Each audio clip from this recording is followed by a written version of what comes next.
Well, they found out I have chains and a winch and they just left. So we're stuck down here. This is their mess that they dug out in the big old Ram 2500, and then they had a GMC 2500 as well. And they didn't give me any sort of warning that coming down this way was going to be such a problem. I didn't realize it until I got down here. By the time I got down here, the freshies, they had already pretty much iced over with their tread packs. So I just started backing up 100 yards to that intersection up there, which is where those two trucks were parked. And as soon as we started getting to an incline, it veered off into the snowbank. And then at that point, this is just the right consistency of snow. We're a little bit above freezing right now, 33 degrees, maybe a little more. So any trucks that come over this turns it into a ice rink as soon as you get on there. So decided to come all the way back down here to where they pivoted and turned around. And they said they had time to be here. But I guess once they saw me busting out my chains and being stuck clear down here, they're like, all right, he's good. So that's fine. This is gonna be a first for me. Never had to chain up to get unstuck off-roading. So we're about to find out how effective these are. Fortunately, I do have these chains on, and I'm glad I put them on here. But as far as recovery options, we've got the 4 chains, all 4 tires, the shovel, which is key. Keep that stored up on the roof, and the winch. So there's nowhere to winch to around here.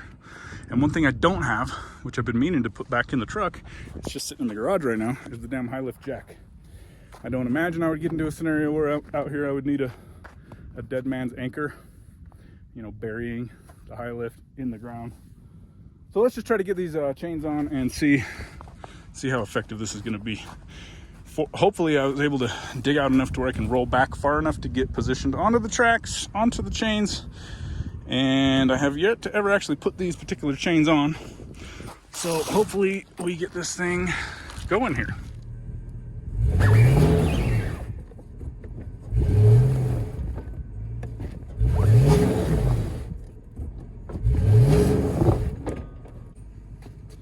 We ain't getting anywhere, so I'm just gonna clear out that other left front tire.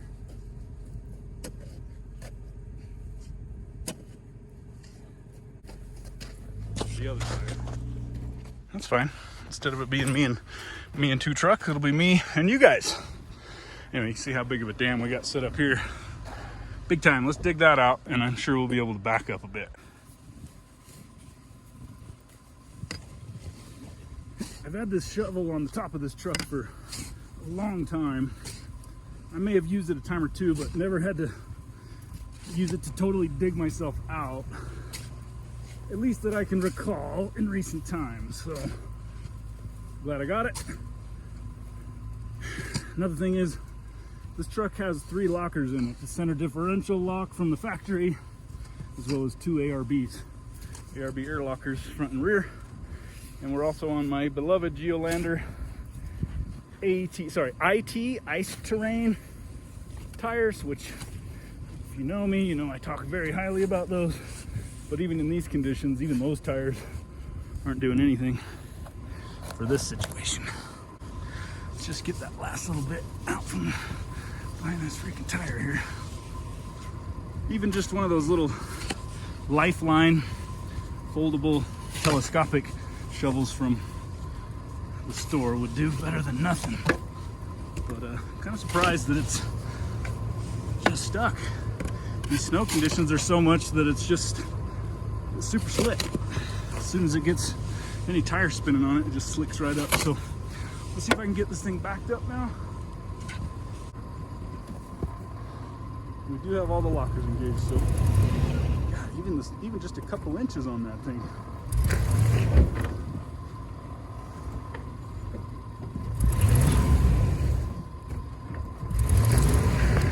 As soon as the tires warm up the snow, liquefies it, turns into cement.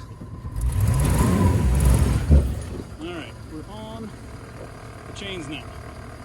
And I'm gonna have to try to hook them up here in the front, apparently. Let's see how that goes.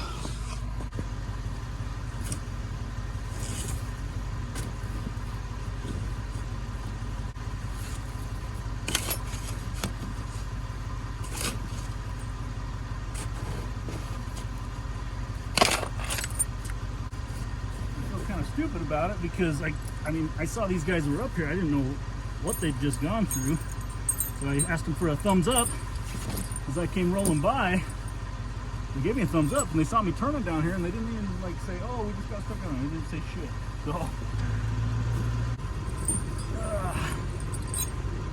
I bought these chains, and Levi and I went down to the White Rim this past spring. Until then, I'd never had chains for my big trucks, just my passenger cars. And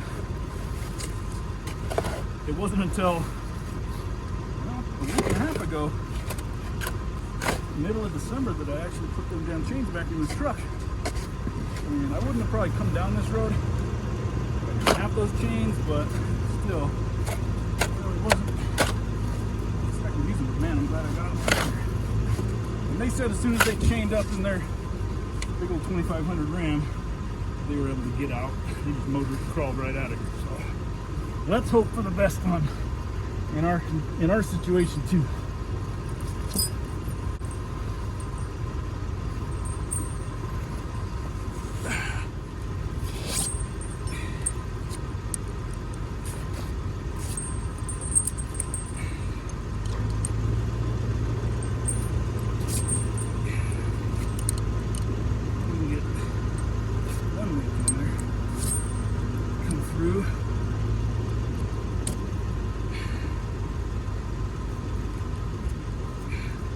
I'm gonna try to get away with just chains on the rear, you know.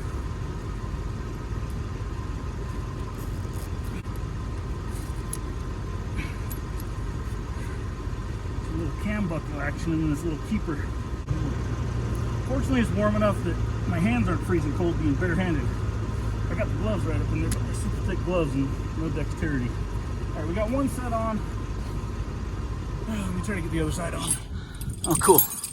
That one didn't get real positioned real well. Try to dig that out. And on that trip that Levi and I did, I probably wouldn't have ever even bought these chains, except for when we went to get our permit in the BLM office. They asked us if we had chains, and I told them yes, so I went down and got some. Should probably roll forward just a little bit there.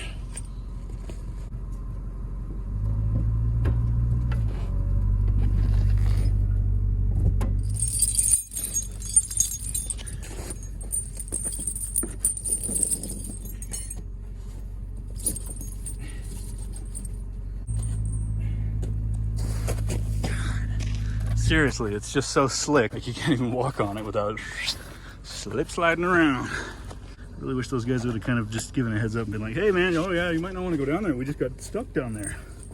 Instead, he gives me a thumbs up and wishes me on my way. Maybe that says a lot for the Land Cruiser. Inspires confidence in strangers who don't even know. Or maybe they just thought I was an asshole and an idiot. If you're not familiar with chains, here you go. The excess loop, just tighten it up till you get to the length that's tight enough. Then you got this cam that cams over, and the little locker that keeps it on there.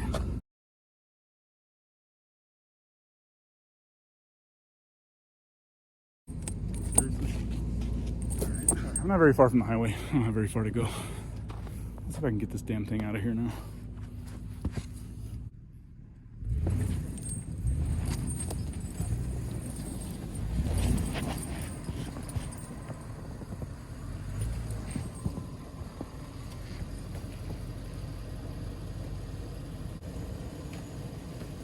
Ridiculous.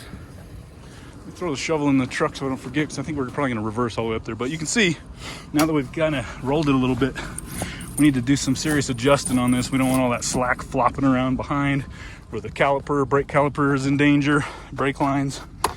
Because you do this wrong, and it may very well turn into a total shit show fiasco. Compounding problems. But real quick, I mean, I don't know if those guys had shovels or what, but they had that other truck all the way down here.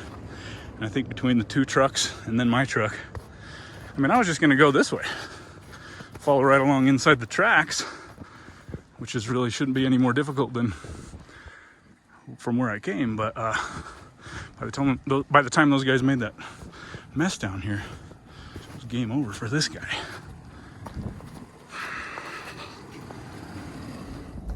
Tightened up the chains a good bit and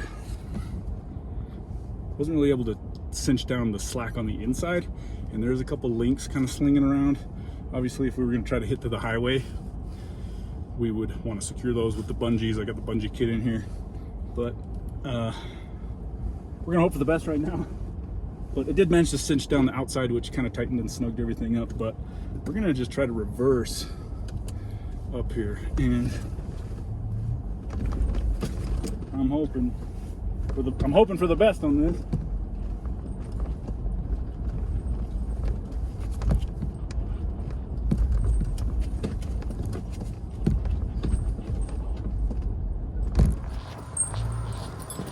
Actually, I take that back.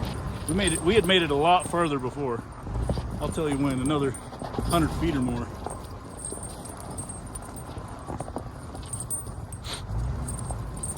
It's also like if I could get onto the shit. I may have to put the fronts on too, guys. Here's where we had the big problem before. It constantly pulls you over there. And then hopefully it's kind of getting down to the dirt. Pain in the ass. And you know, you can see that whole other track over there is where I might have to pull out the shovel and redesign the track that the tires go in. They don't want to follow the original track.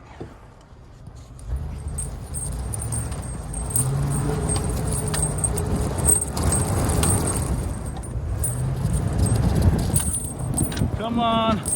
All right, that's as far as we'd made it first time, and we were like 8 feet to the truck's right when I initially bailed, so that's for right now. I think we got past that. Damn, where's the fucking road at? What the hell? Where's the road? How far did I go past the road? That is ridiculous. Anyway, all right, good, cool. Because those guys kind of went up and down this damn road several times, I think I'm just gonna keep the chains on while we sneak back to the highway. And check out this awesome snow-covered bridge and the creek. It's incredible.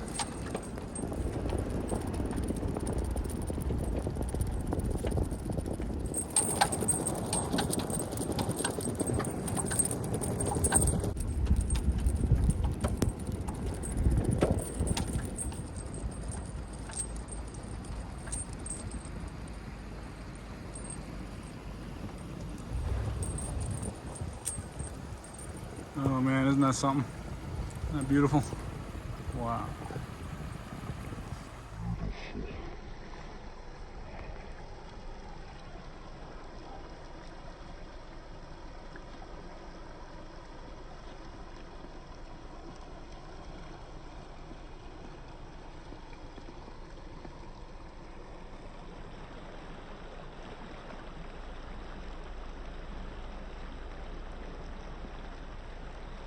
So there you have it. At least I didn't have to inconvenience those old boys for too long. And what a beautiful setting though, honestly. Look at the snow falling down right here. It's incredible. I just kind of meandered out here on my off time away from the helicopter base for the afternoon, did a little bit of shopping down in Duchesne. And then I tried to make it all the way up to Moon Lake.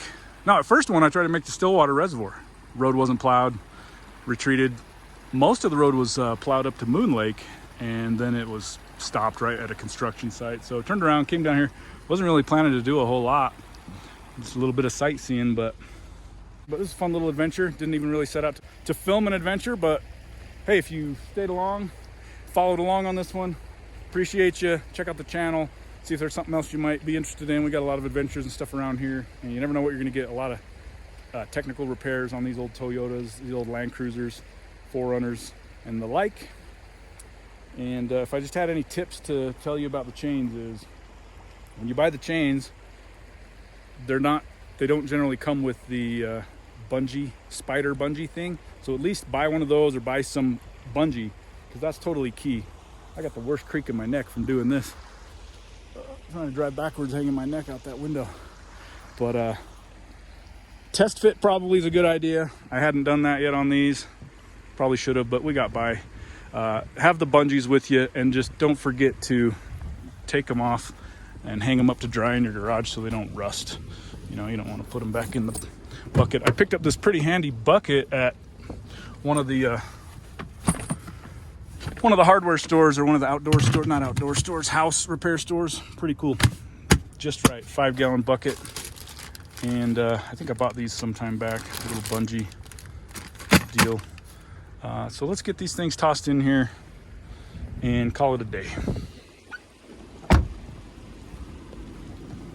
Now I'm gonna head up here 200 yards to the highway, and then and then we'll pull them damn chains off. Man, freaking glad I had them today. Also, it makes you think that, you know, if they're all snugged up just right and you had all 4 on, this truck would be damn near unstoppable, man.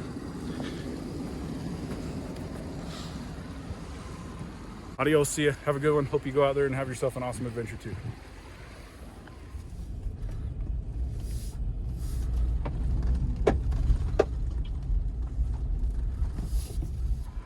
Man, big snowflakes. I love fat dumps of snow. All right, so yeah, you can see how much slack I had. The bungee will definitely cinch that down a lot, but that backside is kind of the concern. And then you also want to be able to cinch down the excess chain from flopping around. But again, there's how the buckle works. Pretty nice.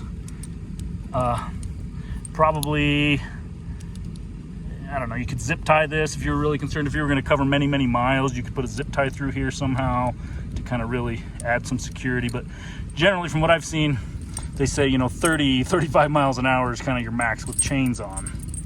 And you don't really want to find out what happens when they come flying off, I'm sure.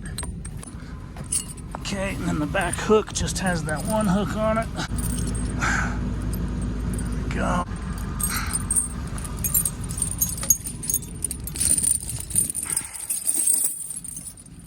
There we go. Roll forward, stuff them things on the wannabe WeatherTechs, and passenger floorboard, and we're out of here. Thankfully, I had the freaking front and rear diff lock too. This truck's open now. Nice, guys.